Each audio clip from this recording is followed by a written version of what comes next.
Hi, my name is Ricky Thomas, and my thesis is titled Don't Drink the Kool-Aid, an examination of abusive cult environments or recommendations for trauma victims. The intention of the paper was to examine the effects of abuse within cult environments on the human body and recommend forms of treatment, and it does so in a unique way by bridging the gap between the humanities and the sciences. I started out by asking the simplest question, what is a cult? And I came up with 4 different characteristics that allow us to separate the idea of a cult and what we deem a religion. And the first one is time, and according to Professor Ori Taver from the University of Pennsylvania, it is the most important because it takes time for a cult to establish itself within the religious landscape. The second is the message that is being put out. It is usually one that is aimed at a particular group of people or a minority. The third is the first generation of members. They're usually the most devoted because they are the first ones to buy into the group's message or cause. The fourth characteristic is the charismatic leader. This is someone who is able to promote their cause or their message and persuade people to join the group and actually get the whole thing started. For my example of a cult, I used the People's Temple, which was led by Jim Jones, and his message was basically the acceptance of all people, no matter the race or gender, and this is what he built his church off of in his home state of Indiana.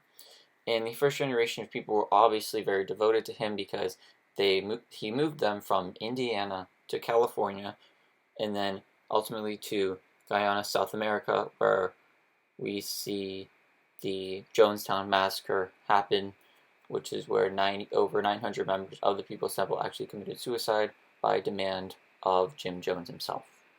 And here's a quick video on the Jonestown Massacre. It's actually quite graphic, so just a little bit of heads up.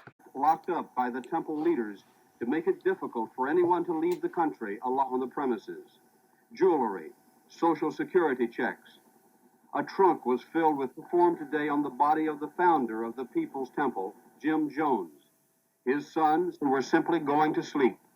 Some had pillows beneath their heads. Some died alone, separated by families until the end.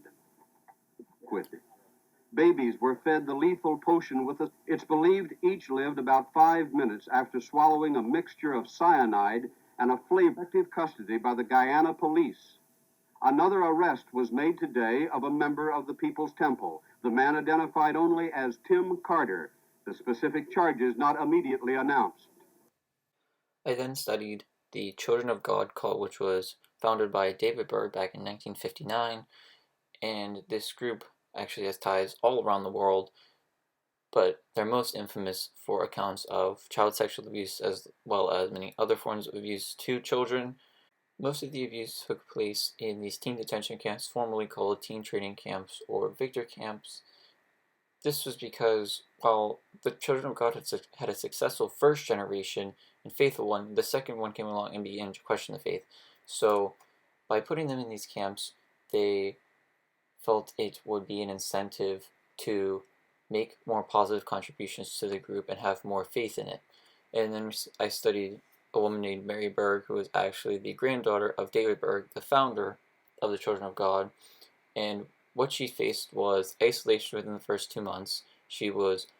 Once she was released, she was forced to do hard labor, pour concrete, break up concrete, cut grass with sickles, along with all the other children that were in these groups.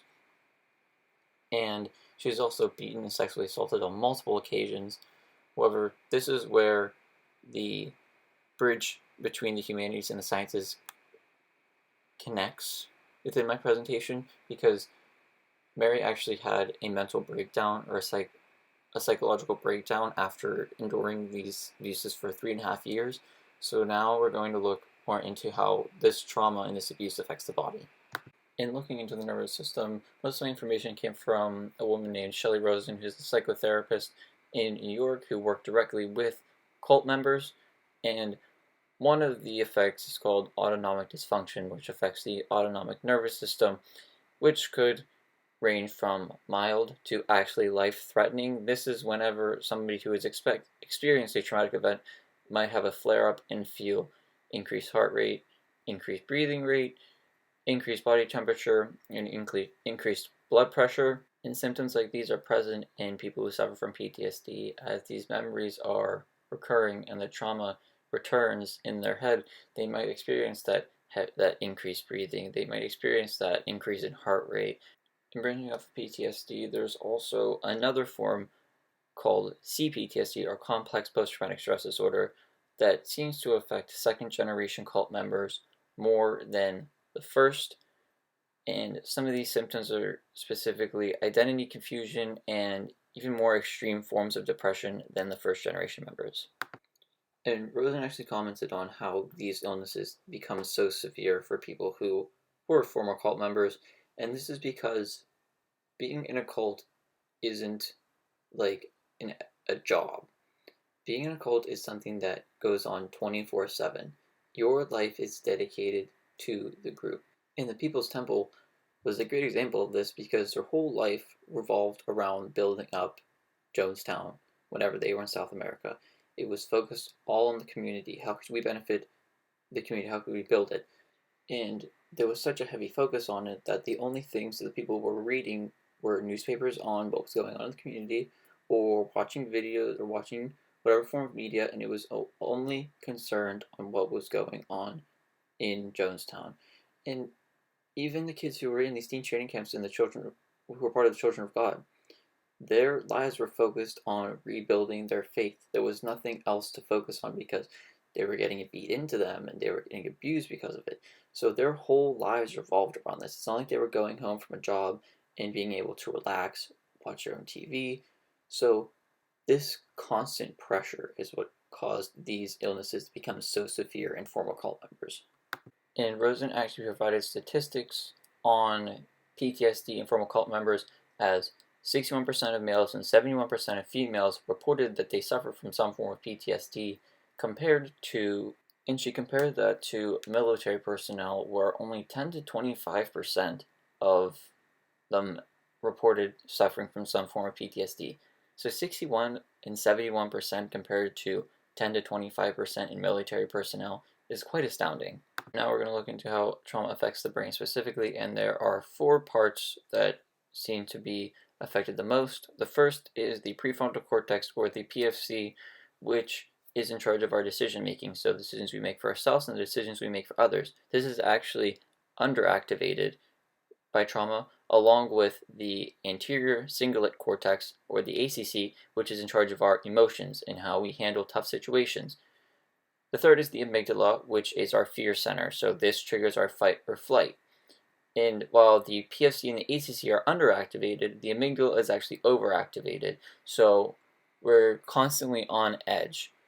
And this is what forms what's called a bottom-heavy brain, as the amygdala is more towards the bottom, and the PFC and the ACC are more towards the top. So while the amygdala is overactivated and the PFC and the ACC are underactivated, it gets a bottom-heavy brain. And the fourth one is the hippocampus, which is also in charge of our emotions, similar to the anterior cingulate cortex, but there's a noticeable shrinkage in the actual hippocampus in somebody that has been affected by trauma. And that is very important to understand when we look into the treatment side of PTSD or trauma. And now we're actually going to look into some of the treatments, the first being a psychotherapeutic approach, the second being more of a pharmacological approach, and the third actually being a pharmacological approach as well. However, it is fairly new to psychiatric treatment.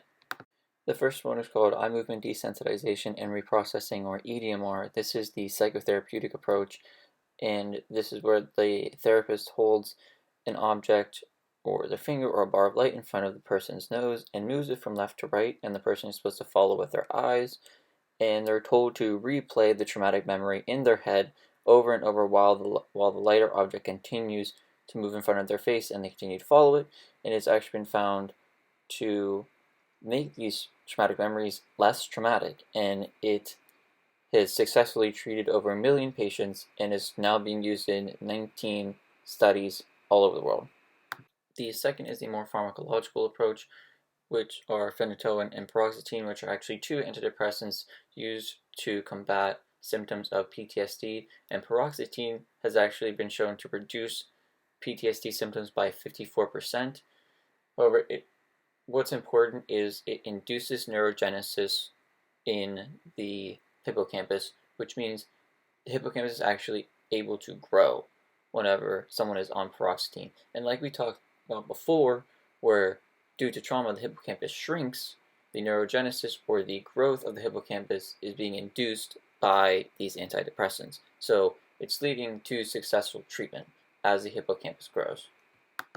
And the last one is also considered to be a more pharmacological approach, however, it's a little bit more taboo in our culture. It is the hallucinogen psilocybin, and what it does is it also induces the neurogenesis in the hippocampus, but while it connects to the 5-HT2A receptors within the brain, which is a part of the neurotransmitter serotonin, and psilocybin is able to bind to these transmitters and these receptors due to structural similarities. And one thing that is also interesting that I've recently found out is Johns Hopkins University is building a psychedelic and consciousness research center, which is going to be the first in the United States but second in the world, the Imperial College Psychedelic Research Center in England. And now for a quick video on psilocybin.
And that is the end of the presentation. I want to say thank you to everyone who participated in helping me finish this thesis, and thank you to all who watched.